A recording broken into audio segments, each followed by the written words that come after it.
जोरदार ताड़ियां दे नाल बुलाने आ the very famous the very seasoned mister Pratap फौजदार।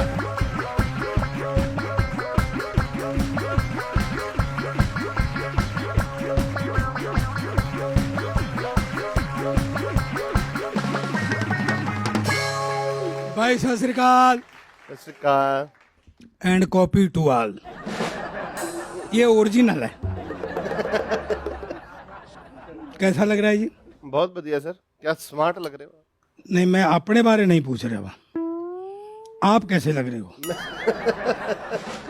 आपसे कम स्मार्ट लग रहे हो। नहीं यार, ऐसा नहीं है। ये तो हमारा जब जन्म हुआ ना, तब तेरे वर्के स्मार्ट मुंडे पैदा होंगे ही नहीं सीखे। ये मॉडल तो बाद च आया है। देखो, आपका बचपन और हमारे बचपन में थोड़ा सा अंतर है। तू भी बच्चा रहा है क्या कभी? मैं यूपी में रहता हूँ बहुत दिनों से, 45 साल हो गए मुझे यूपी में रहते हुए। तो एक बंदा मुझे मिला, बोले ये आपके पंजाब में कोई बड़ा आदमी पैदा हुआ है? मगर नहीं जी, हमारे यहाँ तो बच्चे ही पैदा होते हैं, बाद में बड़े हो जाए।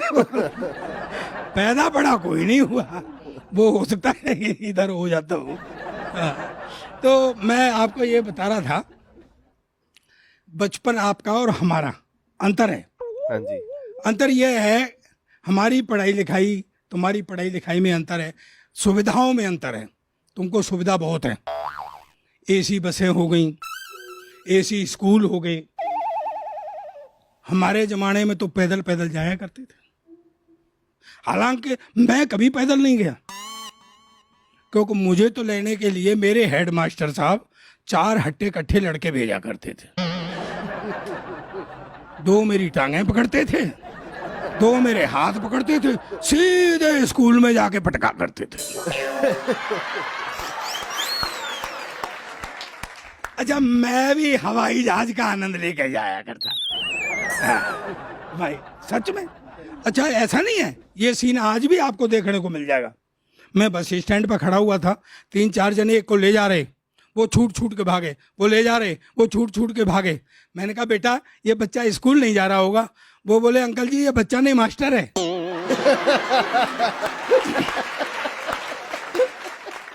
ये मिड डे मील खा के जाता है और लौट के नहीं आता है। ये हमारा जमाना था। मेरी प्रारंभिक पढ़ाई लिखाई जो है वो मलोट में हुई।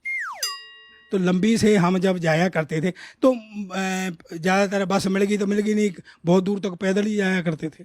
लेकिन समस्या क्या थी, जो आज तक मुझे दुख है, मुझे दुख इस बात का है, मेरे घर में साइकिल थी पर घर वाले मुझे साइकिल नहीं देते थे। कहते थे तू कैंची फंसाता है। तो वो, हालांकि मैं तो अब तक भी कैंची ही फंसाता हूं। कहते थे इसके कुत्ते खराब हो जाएंगे। हाँ, मेरी आज तक समझ में नहीं आया कि साइकिल में कुत्ते कहाँ होते हैं। तो मैं क्या समझता था कि ये गली मोहल्ले वाले कुत्ते खराब हो जाएंगे। तो जब मैं साइकिल चला के आता था, कैंची में आधे पेडल मारते हैं ना, साइकिल चला के आता था और कुत्ता बैठा देख लेता था तो पूरा पेडल मारने लग जाता था। मैं कहीं बेचारा ये कुत्ता खराब न हो जाए। साइकिल जो है एक ऐसा यंत्र है, जब से ये इजाद हुआ है, इसके चलाने के सीखने के वही 3 कायदे। भाई पहला कैंची, फिर वो हाँ डंडा, और फिर ऊपर गद्दी से चलाना सीखते। और जब डंडे पे से चलाना सीखा करते थे और कभी कभी पैडल पे से पैर स्लिप हो जाता था।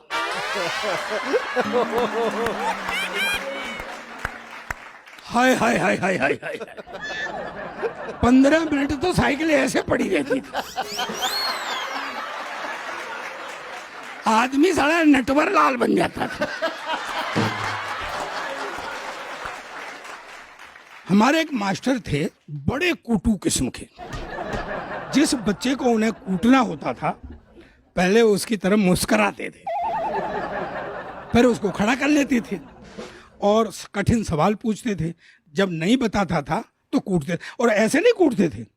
हमारा जो स्कूल था पहले तो कच्ची बाउंड्रियां होती थी, तो बीच में नीम का पेड़ था। तो जैसे बच्चे ने कहा सर नहीं आ रहा है, तो चलो नीम के नीचे, नीम के नीचे ले जाके कूटते थे। एक दिन मास्टर साहब मेरी तरफ मुस्कुराए, तो मैं खड़ा हो गया। बोले चल 17 का टेबल बता। मैं कहा सर नहीं आ रहा, तो चलो नीम के नीचे। ले गए और कूटा। मैं कुट के घर आ गया। तो पहले 25 तक टेबल पूछा करते थे ज्यादा से ज्यादा, तो मैंने घर आके 25 तक के टेबल पर रट्टा मार लिया। एक 8 दिन बाद वो फिर मेरी तरफ मुस्कुराए,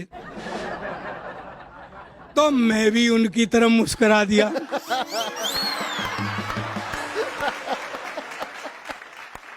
वो मेरा कॉन्फिडेंस ताड़ गए। बोले चल 27 का टेबल बता।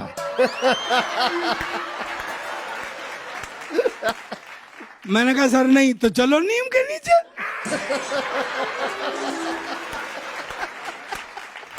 Thank you very much.